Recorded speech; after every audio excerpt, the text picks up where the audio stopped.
Hello guys, welcome to Pakistani real reaction. तो कैसे हैं आप सब? मेरा नाम है मुदस्सिर।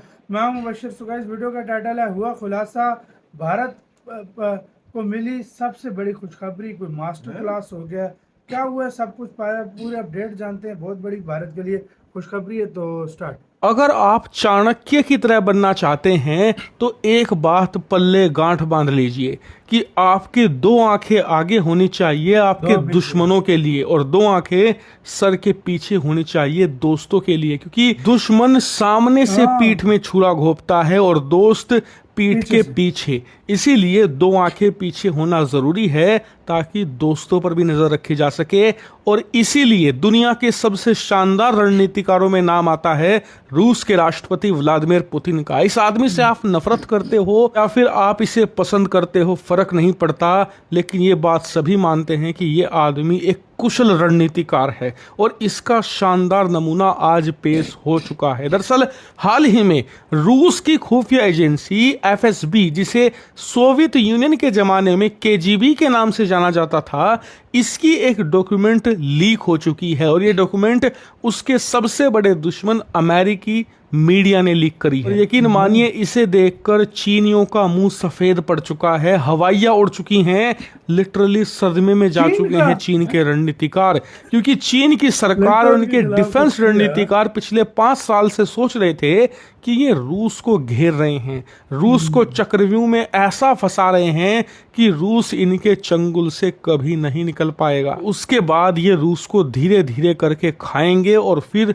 एंड में पूरा निकल जाएंगे। लेकिन इन्हें क्या पता था कि जो चक्रव्यूह ये रच रहे हैं वो असल में व्लादिमीर पुतिन का ही प्लान है, वो रूस की जो ग्रैंड स्ट्रेटजी है उसके अंदर ही आता है। नहीं समझे? मैं आपको बताता हूं। दरअसल हाल ही में अमेरिकी मीडिया ने एक दस्तावेज लीक किया है जो कि रूस की खुफिया एजेंसी एफएसबी उससे संबंधित है और इस दस्तावेज में साफ बताया गया है कि रूस के राष्ट्रपति व्लादिमीर पुतिन ने फरवरी 2022 में एक खुफिया सैन्य अभियान रूस के अंदर भी चलाया था और ये सब कुछ हो रहा था यूक्रेन पर अटैक से एक हफ्ता पहले। जी हाँ, रूस पर हमले से पहले एक और खुफिया प्लान यहां पर आयोजित किया व्लादिमीर पुतिन ने, जिसके तहत रूस की खुफिया एजेंसी एफएसबी को टास्क दिया गया कि पूरे रूस में जितने भी चीनी एजेंट हैं सबको धर पकड़ा जाए और सबको या तो जेल में डाला जाए या उनका किस्सा निपटाया जाए। और बताया गया कि इस पूरे अभियान के तहत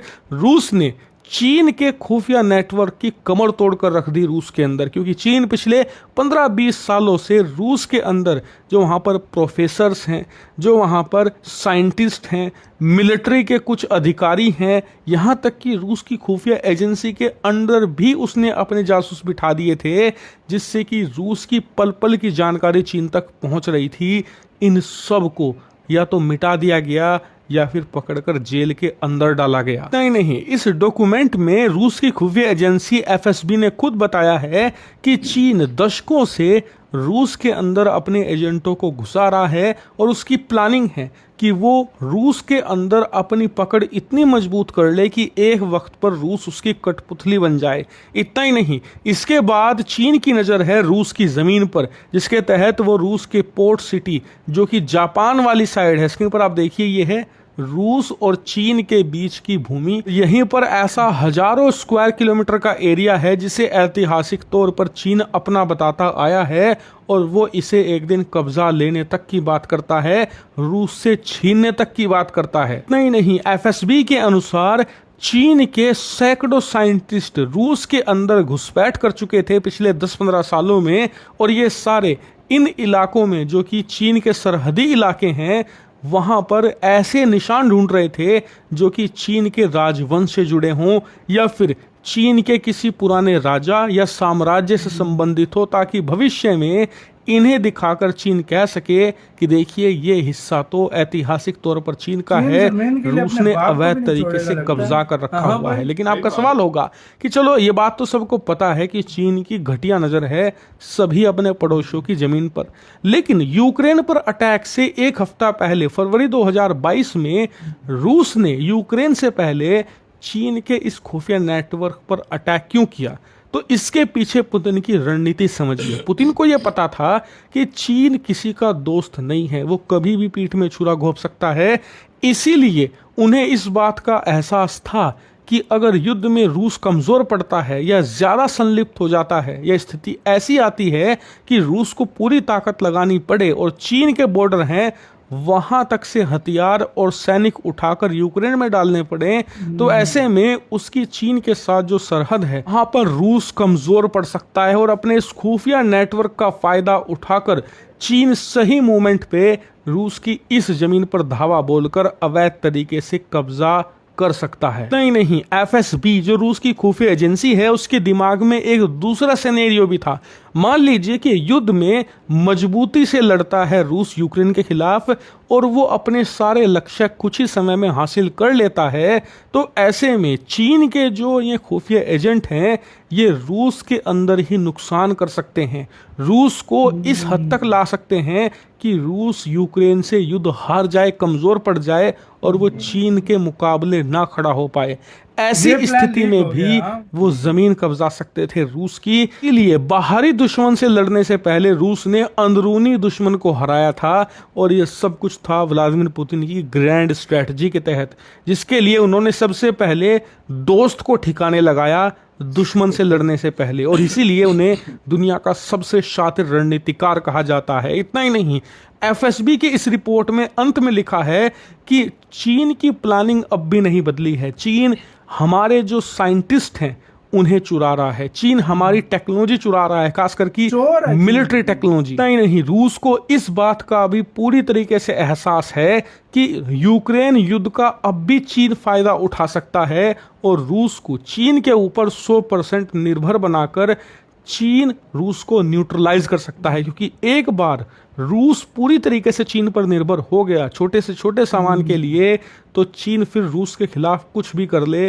रूस हिल भी नहीं पाएगा। लिटरली रूस एक कठपुतली राज्य बनकर रह जाएगा चीन का, जैसे कि पाकिस्तान है। और यही कारण है कि रूस भारत जैसे जो चीन के विरोधी देश हैं उनके साथ एंगेजमेंट बढ़ा रहा है। इसके अलावा अफ्रीकी देशों में अपना व्यापार बढ़ा रहा है ताकि वो पूरी तरीके से चीन पर निर्भर ना हो जाए। इतना ही नहीं, एफएसबी के इस डॉक्यूमेंट में चीन को कहीं भी फ्रेंड नहीं बताया गया, बल्कि रूस के राष्ट्रपति पुतिन जब कैमरा होता है उसके सामने चीन को हमेशा दोस्त बताते हैं। ये भी कहते हैं कि हमारी फ्रेंडशिप की कोई लिमिट नहीं है, लेकिन ये बात जाहिर होती है एफएसबी की इस रिपोर्ट में, जिसमें चीन को एक फ्रेंड, एक दोस्त नहीं, एक स्ट्रेटेजिक कंट्री बताया गया है। यानी कि फिलहाल हमारी स्ट्रेटजी कुछ ऐसी है कि हमें इस कंट्री के साथ संबंध बेहतर करने हैं।